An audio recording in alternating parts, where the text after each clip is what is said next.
Hey everybody, welcome to an all-new episode of Let's Stay Together. I am so excited to have my guest Lana Parrilla on the show today. She was on the show last year and we are going to celebrate her new show, Why Women Kill, all afternoon, well at least for the next half hour. And we're going to have a total blast. I cannot wait to dive into this conversation. So let me grab my guest right now.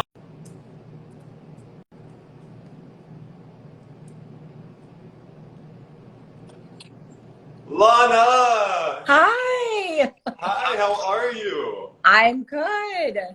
Oh my I'm trying to gosh. make sure there's no technical issues. It's always the case. I got you. You look great. Lighting's amazing. Thanks. I was gonna topple over. Lana, oh my God, we did this a year ago. Can you believe it's been a year already? I know, it's so crazy. We've come so far in the last year. I know, we really have, and I'm so thrilled you're here today. We're celebrating you and the premiere of your new show, Why Women Kill. We're going to dive all into that. Such an exciting day. And for all the fans tuned in, I have your questions. I'll be asking them towards the end of the interview. I keep comments off because I get a lot of requests from fans saying they cover your face and all of my guest faces. So they want to see you. So there you go. You have a fresh image of Lana. But man, Lana, the show is out now, streaming, Paramount Plus. I can't wait to watch it. Tell everybody what the show is all about. Oh my gosh. First of all, the show is so much fun. It's set in 1949.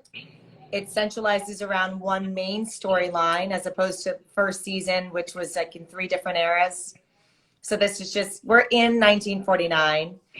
It examines it examines beauty and power and how people use that to their advantage. So for example, we'll explore what it means to be beautiful. We'll explore the hidden truths and behind the facade and that people project to the world, and the lengths that people will go to live up to what society deems as ideal. So we were so influenced by society for centuries. Right. and we're always trying to live up to this perfect image. But what is really behind that perfect image? And are people that we see as influencers, et cetera, in a modern day, are those people truly happy? We don't know what goes on behind closed doors.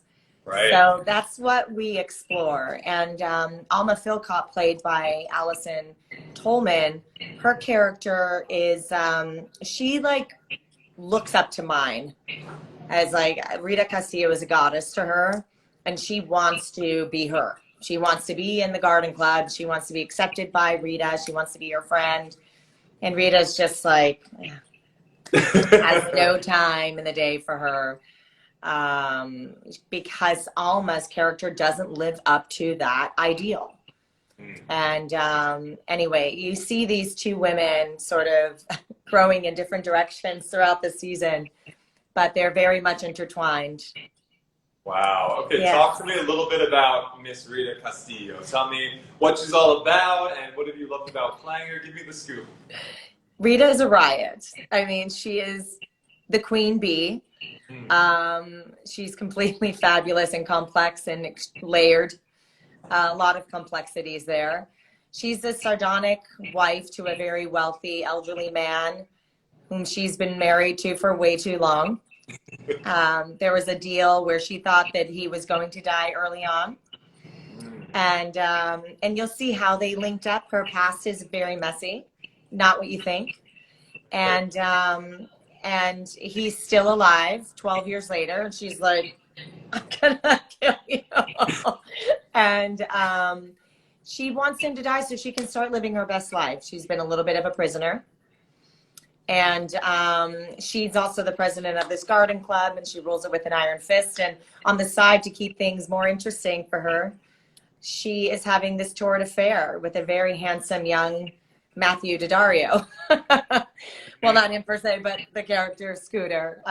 But everyone who knows Matthew Didario, he is a very handsome young buck. That's so funny. And we oddly share a very similar last name, and people are always pointing that out. But we spell it differently. Now, Yes, you both spell it differently. Yes. Now, 1940s. What a fun era. My God. I mean, how much fun did you have exploring this different time? So different from the present. It was so much fun. I mean, I'm so influenced from the actors and the glam of that time. I think every female actress wished that they were in a gown like the ones that Rita Hayworth and Marilyn wore.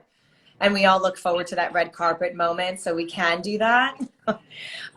So it was kind of fun to be in that, not kind of, it was a blast to be in clothes like that every single day portraying Rita Castillo. Just setting back into that time and learning about how women portrayed themselves, how they sat, how they walked, how they spoke. There was a different elegance and like a class then that especially my character possesses because she's definitely wealthy. So she would have gone to etiquette school and she would have learned how to properly eat and sit and how to fold her hands. So I really played a lot with character, how Rita walked, how she sounded, how she sat, how she held her cups, her glasses. Yeah, there was a lot of influence from that time. I think I watched like 30 movies. I mean, I absorbed so many old films and also just playing like this dark comedy. Like I haven't really been in that world in so long. The only Right. comedy I've done was like Spin City, which was 100 years ago. And then, you know, obviously Regina from Once Upon a Time has these snarky like one-liners, but this was really fun to dive into the sort of comedic element of what this show is and really, you know, true to Mark Cherry's sort of, you know, storytelling. So that was really fun and new for me. Oh my God, I can't wait to see it. It's based off the trailer alone, it looks amazing. And like you said, visually, how beautiful the fashion, and I love fashion and so appreciate that. And I'm always the Yep. person who says, like, I wish people would still dress up for the theater. Like, you go to Broadway and people are in like tank tops. I'm like, no, That's a no. big no. I love dressing up. I think there's something to be said about it. Like I love how far we've come to with fashion where we're a little more like relaxed and like we have our denim jeans and our t-shirts and there's something super sexy.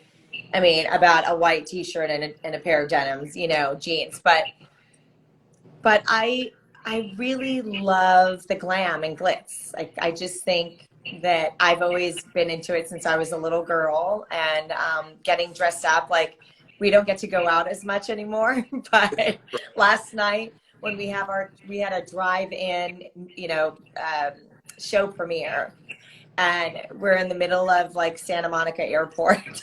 There's No nobody way. around. But I was going to get dressed up. There was no way I wasn't going to wear a gown on that, well, green carpet, but on the red carpet. There was no way. It's like I Oh, am showing up all glitz and glammed for this premiere in Rita Castillo style. yes, good for you. I know I saw you just put up a picture. Amazing outfit. And it's funny, Thank I feel like with you, you're always in something that's like cinched or corset or throughout all the shows you're on. Like you can't breathe in it, you can't walk in it, you can't sit down. I mean, right? I know. I don't even know how I keep getting hired because it's like we can't hear her. She can't walk. She can't sit. That's incredible. It's funny. I've been thinking about that too. Like, how do I get to play these like bodacious characters? And honestly, prior to Once Upon a Time, I didn't play those characters. Well, I would say Swingtown was a show that I did back in 2007 or 8. And that was probably the first sort of like introduction to these very complex, you know, bodacious characters that I've now been playing. But I love them. I love dress up. I love, you know, like even yesterday when I was wearing that gown, I was like, I want gloves, but like it's too charactery. Let's try to Right. keep it modern. But I'm like, put more jewelry on me. I love Which it. which outfits between Regina and this character were more taxing to wear? You know, Regina's the queen costumes. Anything that was jeweled was very difficult because any collar that had jewels on it would get stuck to my hair. And it was always just like a rat's nest back here. And then it would really, like, I permanently injured my neck. Like I have like some nerve damage from just, you know, standing a certain way and kind of like putting my neck forward so it wouldn't get caught on collars. And I Wow. was unconscious to it. I didn't realize that I was doing that. But my hair often would get stuck to these collars and make it very difficult at the end of the day to like try to separate my hair and the costume. But I would say Regina's costumes were a bit more constrictive and in a constricting in a very different way, because they were big and there was all this tulle underneath, and going to the bathroom was extremely challenging. Rita Castillo's costumes were challenging because of the foundations and the corsets, and Janie Bryant is very sort of authentic and stayed true to the time. Like, you have to wear your corsets, we got to cinch you in. And it was harder to breathe, but at least I could like walk around town in those costumes and people would say, that's a very fancy lady, but they wouldn't be like, you know, shouldn't you be on Hollywood Boulevard next to Spider-Man, like Right. Wonder Woman? I Right. can't wear any of the Queen's costumes in public. Fair point. Fair point. Now you mentioned that one of the themes of this show is what does it mean to be beautiful, and you guys explore the idea of people trying to kind of keep up with what society expects of them or wants from them, right? So, what is your definition of beautiful? What does that mean to you? It's such a big word. It really is. And I know this is super cliche, but it really is like beauty is in the behind the eye of the beholder, as they say. And like I always say, if you lined up every guy I've ever dated, none of them look the same. There's no like particular type. I've always fallen in love with people for who they are. And so that to me is true beauty, like truly being authentic and truly being who you are and letting your character and personality come through. I mean, if you're an attractive, physically attractive person, that's a bonus. But I've always found true beauty to be like who in your heart, like who you are as a person, and sort of how you carry yourself and how you treat people. You know, as long as you don't belittle people and think that you're above them, that's like a such a turn off to me. Yeah. I do my best to treat everyone equally. I do my best to be very conscientious. Can't speak this morning. But I do my best to be very conscientious of people and their situations, etc. And I think that's a beautiful quality. So I think beautiful to me, it like lies in people's qualities and like their personalities and their characteristics and like who are they as a person. Yeah, I couldn't agree more. I love that. And now we have to talk about Mark Cherry for a second too. Now, Boy. you know he's a dear friend of my husband and I. We love him every time he's in LA or we're in New York. Well, no, he's in LA. He's in New York or we're in LA. I don't know where I am. You find We each always, other. yes, we're always with each other. Love him, and he's such a legend. Like we forget because we're friends with him, but my God, he's obviously created Desperate Housewives, which people know, and so many other amazing things. So for you, how was getting to work with such a talent like Mark, especially in these weird COVID times? Did you get to see him a lot, or was it all virtual? How was that experience? So all of it was virtual until the end. Wow. He showed up at every rehearsal via FaceTime. But that was for a lot of people. Like it was a very closed, tight set. I got to know Mark over phone calls and video, like Zoom sessions. He's wonderful. I absolutely adored him. I will say I fell in love with him when I actually got to like hug him and meet him and talk to him and like really, really get to connect with him on a human level, where I was like, oh my God, we can actually hug.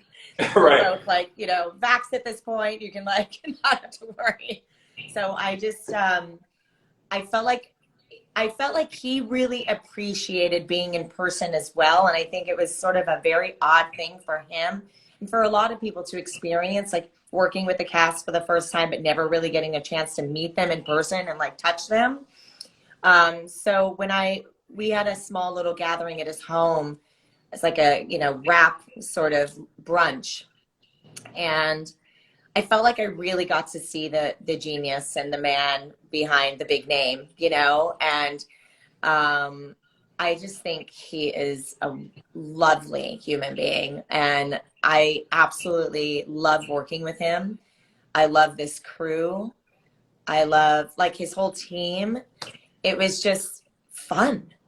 And his characters are so deliciously like wicked and complex and I know Rita Castillo, people said like this is the true like Mark Cherry character. Like I sort of represent that to where, when you think of Mark Cherry female characters, Rita Castillo definitely fits that sort of, what's the word I'm looking for? That mold, right? Yes, like that mold. Yes, it's profile is what I was looking for. Yes. So she really is like the true Mark Cherry character that people are familiar with seeing, like from Desperate Housewives, etc. Oh my God, the two of you are going to be magic together. I'm so excited to see you guys in action.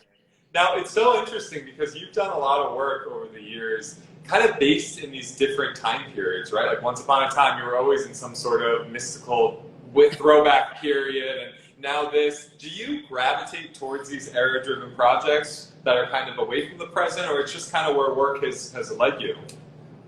I think it's partially where work has led me. I've often heard that I have like a classic Hollywood look, where it kind of like it's like I should have been an actress back in the 40s. I think you know what I mean? I just have like that look. So I think I fit the period profile. And so when it came to Once Upon a Time, I don't know. I think I didn't think about that. And in fact, it was in doing Once Upon a Time that a lot of people started saying you have like that classic Hollywood look. When this came around, I did fit that profile again for him. Like he's like, you have this Rita Hayworth kind of look. You have like this Natalie Wood kind of look, like the, a look from that time. And it's not like I love period pieces, but I also think that I aesthetically fit them. So if there are more out there, yes, please deliver those scripts. I would love to be a part of them. And there's just something really elegant and fun about like, I don't know. I don't get me wrong. I'm a Brooklyn girl. Like I grew up in the streets too. So I can be super like edgy and gritty and like throw down. So, this is kind of like a part that I like to play, but I think who I am in nature, I'm a little more like rough around the edges. I mean, I can definitely glam it up and whatever, but I'm a little more like grounded and a little more like, I think a little more relatable. I see you, Brooklyn. I'm Jersey. I get it. Yeah, you know what I mean? Just like a little more. But if I could do more period pieces, yes, I would love to do them. There's something fun about it. Yeah, and you're so great in them. And the fans, they're so looking forward to this show. Now, the fandom, we've got to talk about this for a minute. I saw you do a few videos where the fans found out where your trailer was and sent you the most beautiful chocolates and flowers and stuffed animals. And my God, just showered you with so much love. What was that feeling like when all of these gifts started showing up to your set? I actually started feeling really like embarrassed for some, like, because all the cast members were like, "What's going on here?" I'm like, they came from Once Upon a Time. They're all fans from Once Upon a Time. Like I felt bad. I was like, oh my God, I wish everyone was getting all this love. It made me feel a little guilty. But on the flip side of that is I felt like overjoyed and just so grateful. And I literally every day was just like, oh my gosh, what now? And they would call and say there's more in the production office. We need to, and they would come down like 3 people with these bins, and it filled up my entire room and shower and closets. So it was very, it was beautiful. When I was on Once Upon a Time, they would send me a lot of flowers and gifts as well, and it was weekly, and it was amazing. And this time, it kind of all happened at once. So it came in like a big chunk over like 4 days. So it was, yeah, I had a lot of sweets. I think I put on 7 pounds. All the Brazilian chocolates were coming in. I was like, oh my God. They're like, we know you love this. I'm like, I do, but stop. Right. Like, I'm not going to fit in any of these costumes. That's amazing. That was so fun to see. And it's so cool that you were hopping on and thanking people and trying to get through them with such a busy day on set too. I mean, that's why so many of your fans connect with you in such a big way as well, because you put in the time and you make people feel seen, which I think is so awesome. Now, you are, in my opinion, one of the most gifted people in this business. I think you're so talented, and you commit 1,000, 1,000,000% to every single role that you do. So I'm curious, how do you work when you're on a show like this? Do you like kind of remove yourself from the real world and become a little introverted, or do you balance real life with character? Like, how does it all work for you? Yeah, it's a really good question, because I think that like golden word there is balance.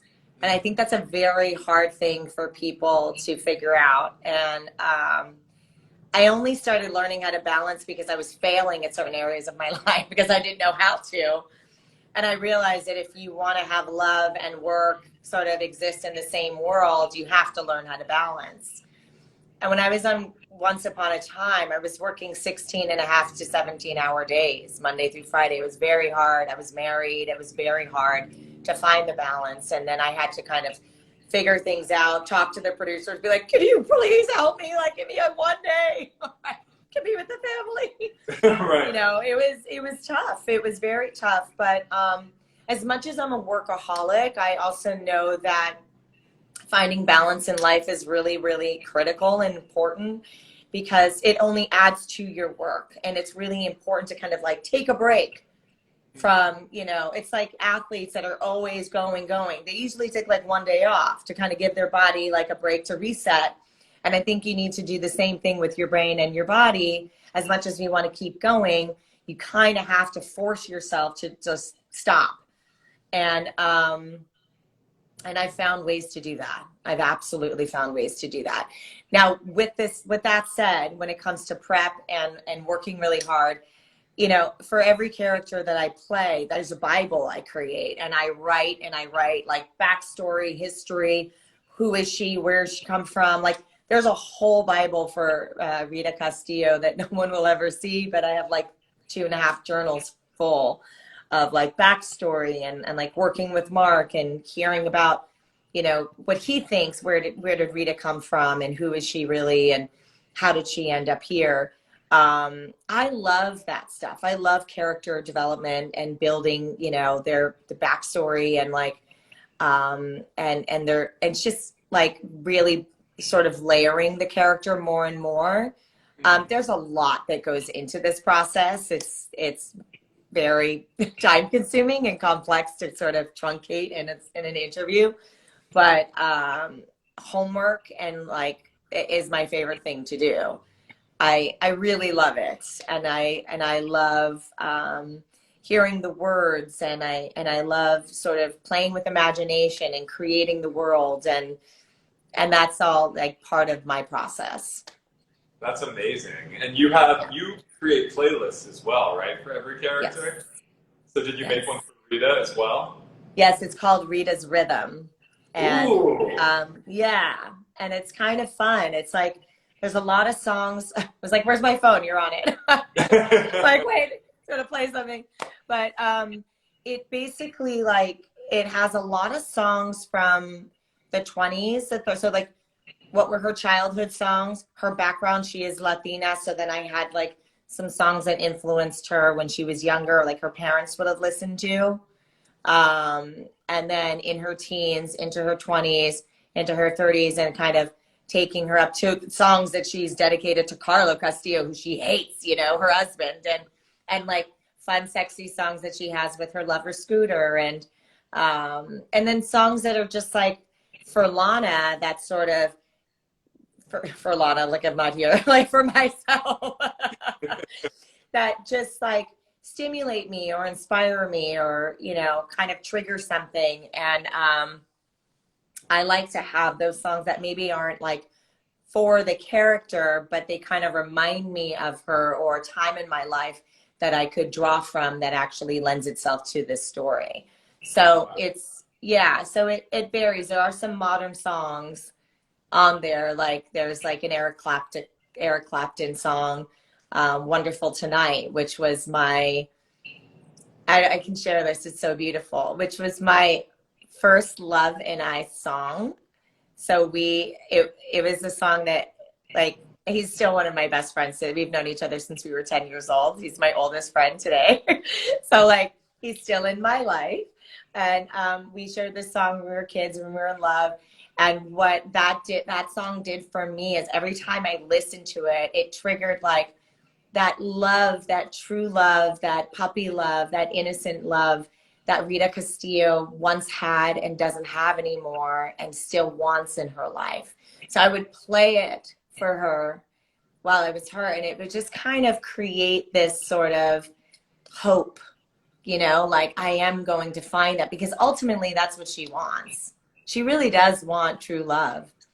And she's just made some poor decisions along the way, and she is where she is today. But her deep, like the core of who she is, she wants real love.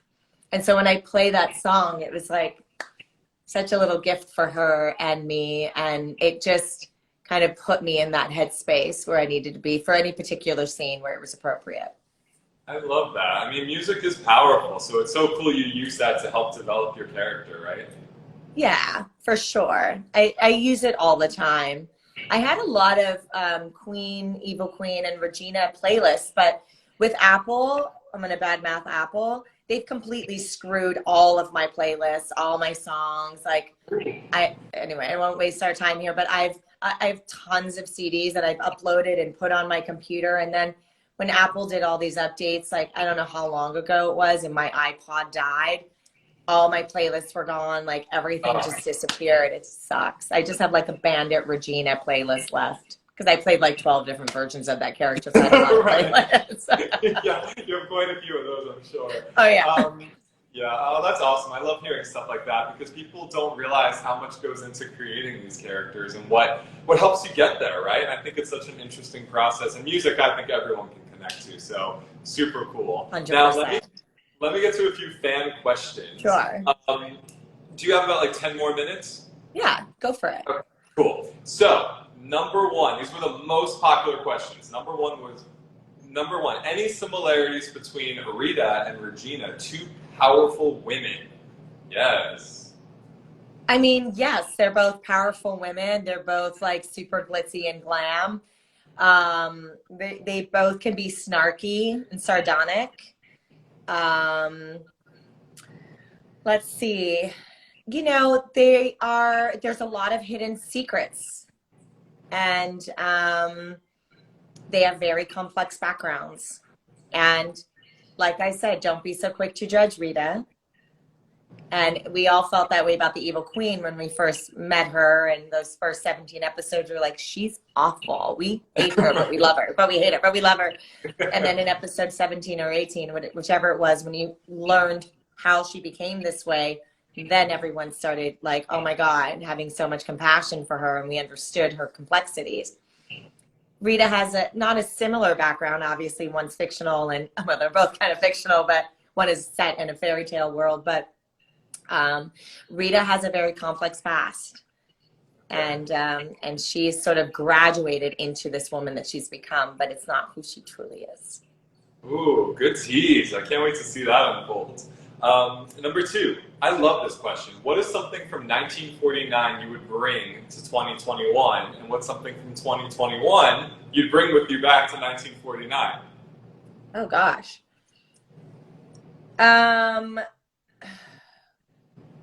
Wow, I would bring Spanx back to 1949. Let's just get that one out of the way. Those corsets are like, whoa. What would I bring back? I would bring back the fashion. I like that. Like the big hats. Oh my God, all of it. It's like Spanx under those costumes. That's what I would do. Nice. Because it was like yeah, any sort of shaping foundation that's comfortable that you can breathe in. I would bring back to 1949, and I would bring back the fashion, because there's something so beautiful and elegant about that time. It was like this luxurious, like, costumes, and like these suits, and these dresses, and these gowns, and the jewels, and these head dresses and hats and gloves, and these, like, it's just I think it's one of my favorite eras in fashion. Yeah, I would like to bring that back. Amazing. I'm for it. I want to see it. Me I love this too. question. This is Yes. and I got this one a lot. What makes you say yes to a project? I'm sorry, what's the last part of it? What makes you say yes to a project? Oh, if it is career building, Ah, yes. I always focus on, is this career building? Like, have I played anything like this before? Does it show me in a different light? Are they seeing a different side of me? Am I challenged by it? Am I going to have fun? Is this a story I care about?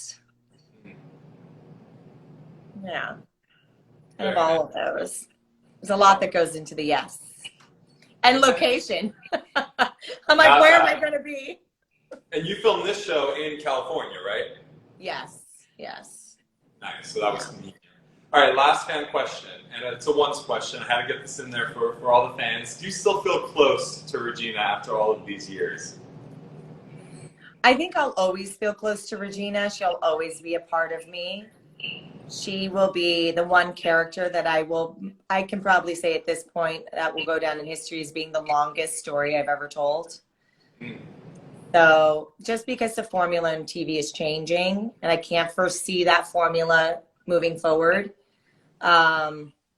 So it's, yeah, I feel like she'll always be a part of me, but she'll exist in, like, memories, conventions with fans, because I will love doing those, and I love seeing the fans, and we'll always have, like, paintings of the Queen and tattoos that I'll sign or something,